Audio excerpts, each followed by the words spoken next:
Assalamualaikum warahmatullahi wabarakatuh. Selamat datang di kelas Desain Grafis Percetakan. Sebelumnya, perkenalkan nama saya Muhammad Ishak sebagai guru multimedia kalian di kelas 11 ini. Walaupun saat ini kita tidak bisa bertatap muka karena anjuran pemerintah, maka kita melaksanakan pembelajaran secara daring atau online. Tapi tidak akan menghambat proses pembelajaran kita ini. Kita harus memahami dulu apa itu desain grafis, karena dengan memahami pengertiannya, pembelajaran kita akan nyambung ke depannya. Desain dan grafis berasal dari bahasa Inggris, yaitu desain dan grafis. Desain artinya rancangan atau merancang, proses atau mengatur sesuatu sebelum bertindak. Sedangkan grafik adalah gambar atau perwujudan huruf, tanda, dan simbol. Jadi, desain grafis percetakan didefinisikan sebagai kombinasi kompleks antara kata, gambar, grafik, foto, dan ilustrasi yang membutuhkan pemikiran khusus sehingga dapat menghasilkan sesuatu yang berguna dalam bidang gambar. Desain grafis adalah suatu alat untuk menyampaikan pesan kepada masyarakat dengan beragam media seperti huruf, gambar, dan lain-lain agar mudah dipahami atau dimengerti oleh orang banyak. Tentu kita tahu bahwa di sekitar kita tak lepas dari gambar visual seperti baliho, spanduk, brosur, banner, stiker yang begitu banyaknya. Itu adalah contoh dari karya desain grafis. Orang yang membuat desain grafis disebut perancang grafis atau sering disebut dengan desainer grafis. Adalah profesi yang menciptakan ilustrasi, tipografi, fotografi, atau grafis motion.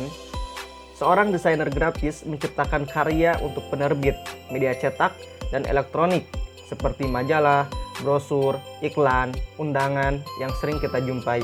Untuk menjadi seorang desainer grafis harus memiliki 7 keilmuan, yaitu yang pertama, kalian harus memiliki wawasan teknologi, dikarenakan kita ada pada zaman serba teknologi. Kehidupan kita tak lepas dari gadget, komputer, internet yang selalu dipakai oleh masyarakat sekarang ini.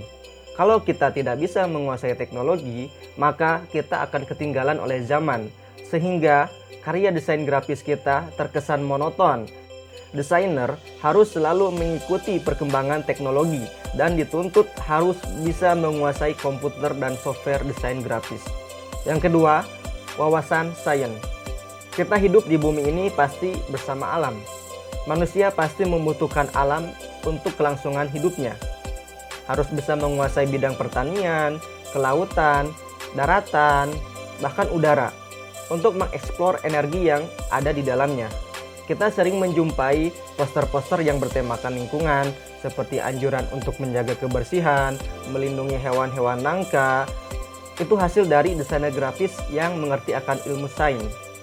Yang ketiga, wawasan seni. Agar desain kita indah, maka harus memahami ilmu seni, bagaimana mengatur komposisi, perspektif objek, bagaimana membuat gambar 2 dimensi, 3 dimensi, dan lain-lain. Yang keempat, wawasan sosial dan budaya. Seorang desainer grafis harus mengerti akan budaya tiap daerah, karena tiap daerah memiliki budaya yang berbeda-beda. Karya desain grafis kita harus bisa diterima oleh adat ataupun budaya masyarakat setempat. 5. Wawasan filsafat atau etika.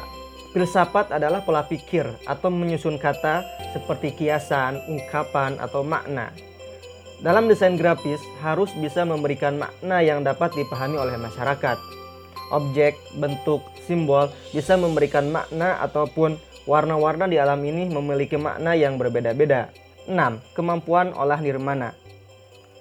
Nirmana adalah cara bagaimana kita bisa peka terhadap lingkungan kita, bagaimana membuat suatu karya yang indah dengan unsur-unsur yang terdapat pada nirmana, seperti titik, garis, tekstur, warna, dan lain-lain, yang dikombinasikan menjadi karya yang indah dan prinsip-prinsip yang akan kita pelajari nantinya pada materi nirmana.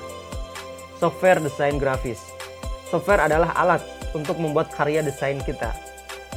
Contohnya ada software CorelDRAW, ada Adobe Photoshop untuk editing foto, ada Adobe Illustrator untuk pembuatan banner, logo, stiker, dan lain sebagainya.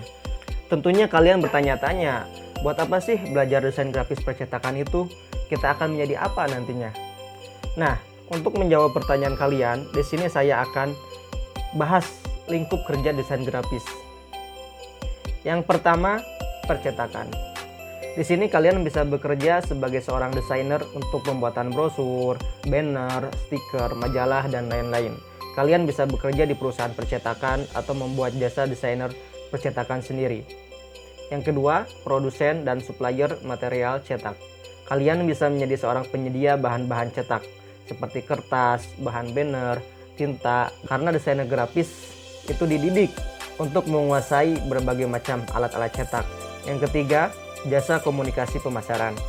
Di sini kalian bekerja sebagai seorang pembuat iklan, seperti iklan produk, kemasan, dan lain-lain, ataupun pembuat video iklan yang sering kita jumpai di sekitar kita, seperti majalah, internet, ataupun spanduk di jalanan. 4. Fotografi dan ilustrasi. Kalian bisa membuat jasa fotografi, seperti modeling ataupun wedding, ataupun kalian juga bisa menjadi seorang pembuat komik. 5. Industri dan manufaktur. Kalian bisa bekerja di perusahaan besar seperti seorang desainer grafis di dalamnya. Dikarenakan pasti dimanapun desainer grafis dibutuhkan di berbagai perusahaan. 6. Internet.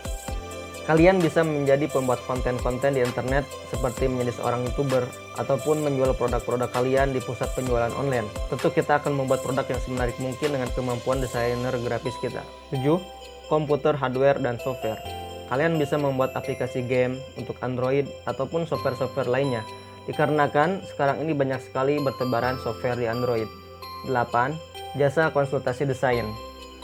Kalian bisa menjadi konsultan bagaimana membuat desain yang menarik kepada orang lain. 9. Media cetak elektronik. Kalian bisa bekerja di surat kabar ataupun televisi sebagai tim kreatif di sana. Untuk materi ini dicukupkan sekian dulu. Mudah-mudahan kalian paham. Saya harap kalian mempelajarinya terus dan kalian rangkum, lalu tulisannya kirimkan ke WhatsApp saya. Terima kasih. Assalamualaikum warahmatullahi wabarakatuh.